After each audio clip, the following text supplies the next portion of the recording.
Turo niya kung saan Minsan sa isang lugar, mahirap mahanap ang gusto mong puntahan. May mga kaling walang pangalan, mga bahay na magkakatabi pero hindi sunod-sunod ang numero. Sanga-sangang eskinita, pasilyo, phase 1, phase 2. Nakakaligaw, nakakalito. Ang sagot, magtanong sa pinakamalapit na tindahan.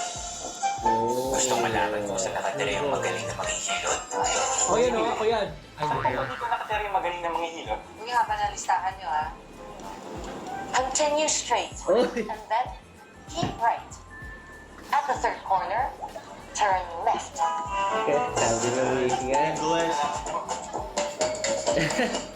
Excuse me? Foreigner na nagtatanong kung saan ang barangay hall. Do you know where's barangay hall? And at the roundabout, take the third exit. And then on the fourth corner, turn left. Hey. And then, turn right. Fairness. Salamat po. Bye na marami. Ano? Bye na marami. Bye. Goodbye na Delivery marami. rider na nakakabuti sa mid location. Lapit lang sa tindahan.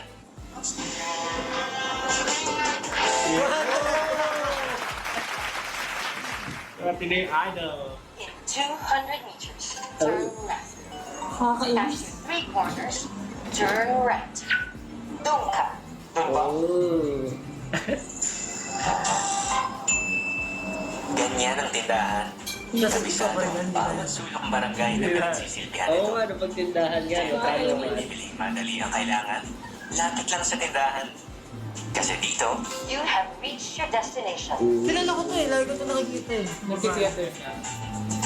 Ay, dyan direksyon ka mandali ng buhay, sasabayan ka ng bugo, papulo sa pag-asenso ng Nang buka. Yay! Let's go!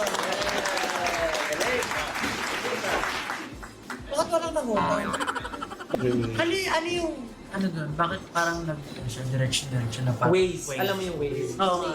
Pero kasi sa culture natin minsan, di ba, pag naliligaw yung tao, nung wala pa masyadong Mga wala cellphone, pag hindi mo alam saan dito, saan po ba dito yung bahay? Even ngayon, sabi sa Oo. umpisa na, minsan hindi sunod-sunod Sorry, yung Lord, number. deliver. Diba? Saan po ba dito yung number? Ano?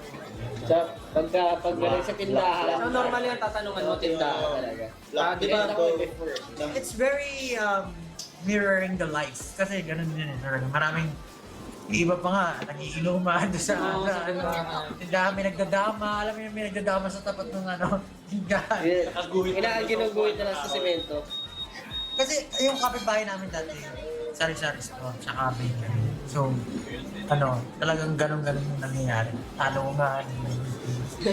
Pero naalala ko dati nung medyo nagkamali na ako pag nagbabantay ako ng tindahan. Puso dati yung pagka may nangungutang. Bilis na mo sa palara. Ano pa din? Yung lang sigarilyo. Di ba yung normal? Yung Parang coin. May oil. Doon mo lilista. Palara. Bilista mo doon yung Tapos bakit kayo nagbabat? Ikaw yung kumakain ng mga panindigan. Actually, yung stick ko, lagi. Pagka bago yung stick ko, ako gusto ko yung dalawang plastic, ako yung ganyan. Na-experience mo ba yun? Tsaka yung katol. Na-experience yung katol, yung nakakatakot pag hiwalay yung babae. Alright!